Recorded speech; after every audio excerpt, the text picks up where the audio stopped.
आज का लेसन वही चल रहा है।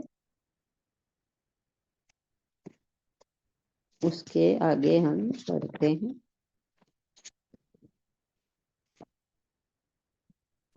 लेसन का टॉपिक का नाम है मेरा पथ है मुक्त गगन।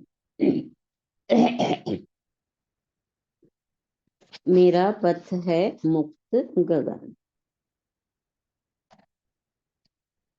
जिस प्रकार गगन मुक्त है सबसे, कोई उसे पकड़ नहीं सकता, वैसा ही संत कह रहे हैं मेरा पथ है।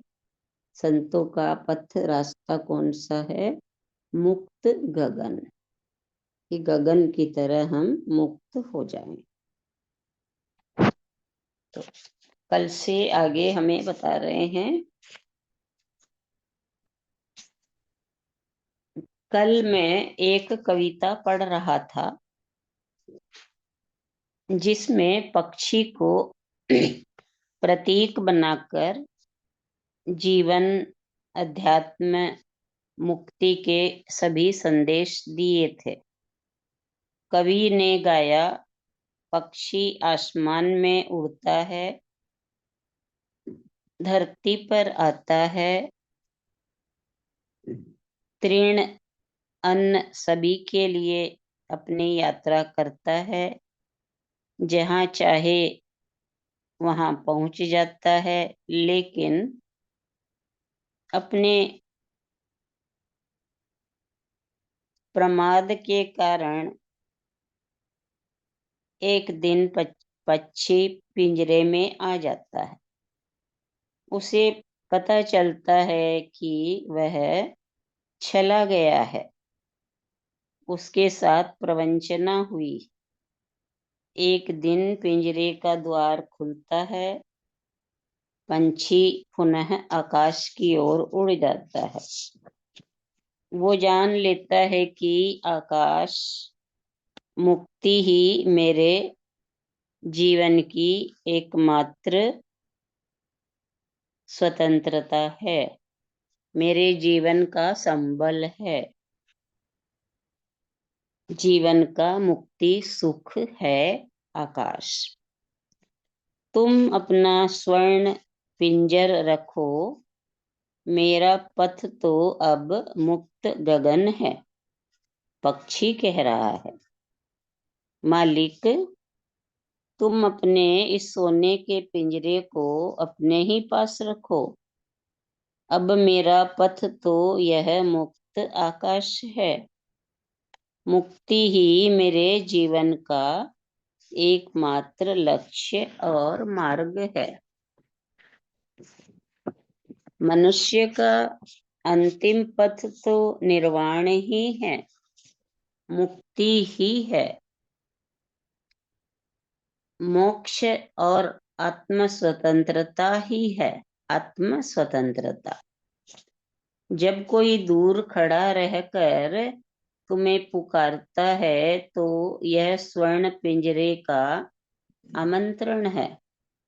और हमारा मन आज ही नहीं, जन्मों जन्मों से सोने के पिंजरे में बार बार आने का आमंत्रण देता है।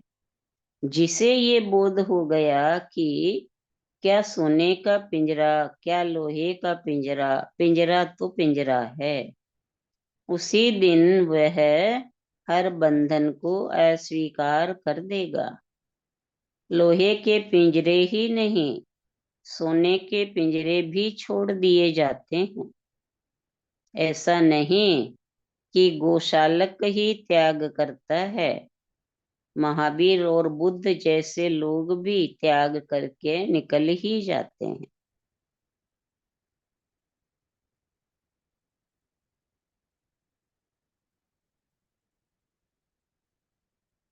राजा जनक भी राज्य के प्रति आसक्ति और ममत्व था, लेकिन गुरु मिले तो छूट गया।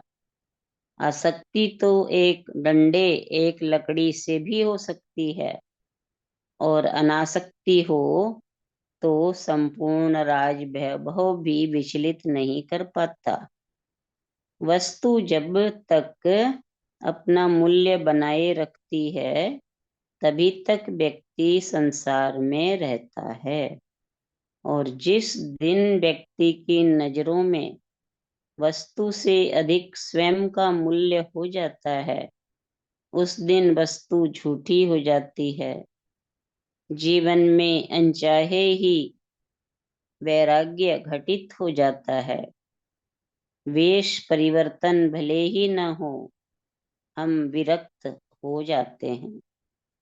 राग द्वेष की चीनी दीवारें ढह जाती हैं। बीत द्वेष होने के लिए किसी प्रक्रिया से गुजरना नहीं होता।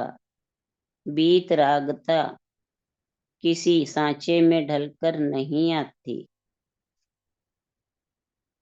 तुम 80 वर्ष के होकर भी पत्नी से नहीं छूट पाते, और महावीर बुद्ध जो संत हुए हैं, 25 वर्ष की उम्र में पत्नी छूट जाती है। क्यों? क्योंकि जान लिया दाम्पत्य जीवन सिर्फ खिलवाड़ है, मन का खेल है, काया से काया की आंख मिचोली है। जब तक मनुष्य देह भाव में रखता है, तब तक काया से काया का खिलवाड़ है। जिस दिन देह और आत्मा के अलग होने का ज्ञान हो जाता है, मैं अलग और मुझसे जुड़ी यह काया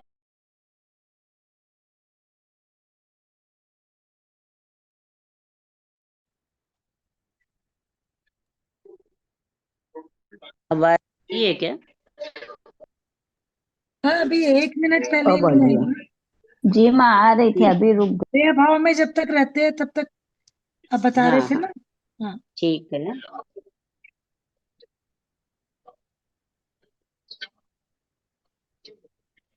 जब तक देह भाव में रहते हैं, तब तक काया से काया का खिलवाड़ होता है।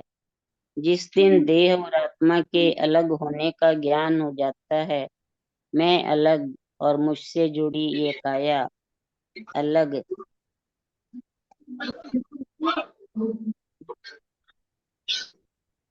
इसका चालू है, म्यूट कर दो।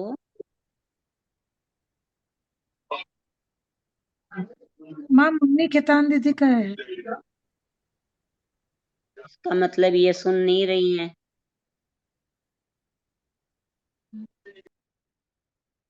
ठीक है, हो गया। हम्म।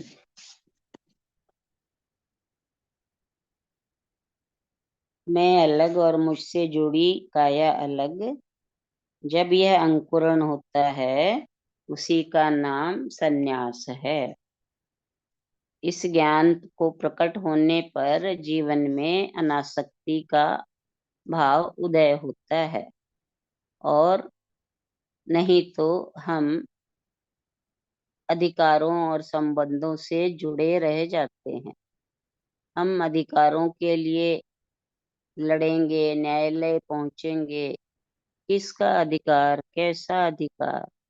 ये जमीनों के टुकड़े जिन पर तुम अधिकार जमाना चाहते हो, वे वास्तव में जमीनें हैं भी।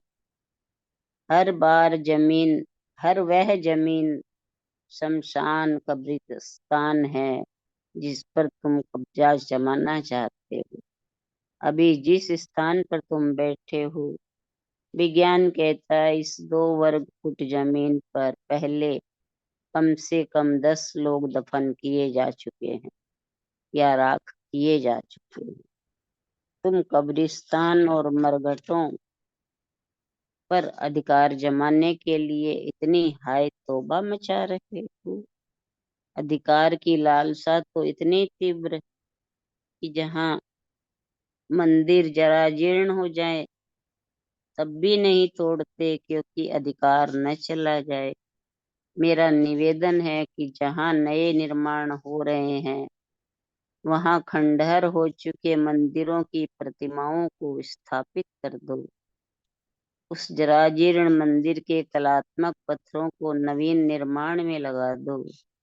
तुम्हारी वस्तुओं का उपयोग भी हो जाएगा और सुरक्षा भी। धरती पर जितना विनाश अधिकार भाव ने किया है, किसी ने नहीं किया। इसलिए उपयोग होना चाहिए। कब ये रेत का घरौंदा नीचे गिरे, खंडहर हो जाए, किसी को कुछ भी मालूम नहीं।